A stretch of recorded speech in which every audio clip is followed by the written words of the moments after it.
ನಮಸ್ಕಾರ ಸುದ್ದಿ ದಿನಕ್ಕೆ ಸ್ವಾಗತ. ನಾನು ರಾಹುಲ್ ದಯಾನ್. ಪ್ರಮುಖ ಸುದ್ದಿಗಳನ್ನ ನೋಡೋಕು ಮುಂಚೆ ಈ ಕ್ಷಣದ ಹೆಡ್ಲೈನ್ಸ್. 8ನೇ ದಿನವೂ ಕಬ್ಬು ಬೆಳೆಗಾರರ ಕಿಚ್ಚು.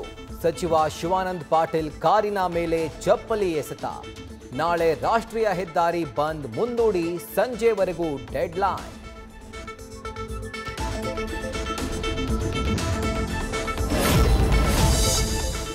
ಎರಡನೇ ದಿನವೂ ಡಿಸಿಎಂ ಡಿಕೆಶಿ ದೆಹಲಿಯಲ್ಲಿ ಬಿಡಾರ. ಶಿಸ್ತಿನ ಸಿಪಾಯಿ ಅಂತ ಹೈಕಮಾಂಡ್ಗೆ ಅಂತಿಮ ಸಂದೇಶ ರವಾನೆ. ಇತ್ತ ಈ ಮಧ್ಯೆಯೇ Rahul Gandhi foreign trip suspense.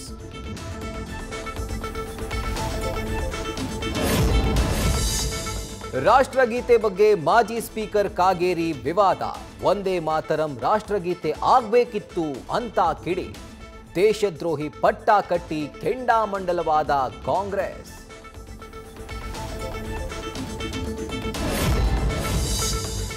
ಬಿಹಾರದಲ್ಲಿ ಮೊದಲ ಹಂತದ ಮತದಾನಕ್ಕೆ ನಿರ್ವಿಘ್ನ ತೆರೆ. ಕೇಂದ್ರ ಸಚಿವ ಚಿರಾಗ್ ಪಾಸ್ವಾನ್ ಸೇರಿ ಹಲವರಿಂದ ಹಕ್ಕು ಚಲಾವಣೆ. ಬಿಜೆಪಿ ಡಿಸಿಎಂ ಮೇಲೆ ಆರ್ಜೆಡಿ ಬೆಂಬಲಿಗರಿಂದ ಚಪ್ಪಲಿ ಎಸೆದು ಗೂಂಡಾಗಿರಿ.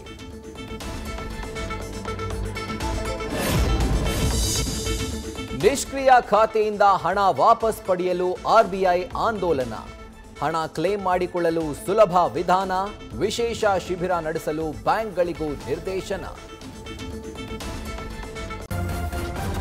ನ್ಯೂಸ್ ಫಸ್ಟ್, ನಿರ್ಭೀತಿಯಿಂದ ನಿಮ್ಮ ಪರವಾಗಿ.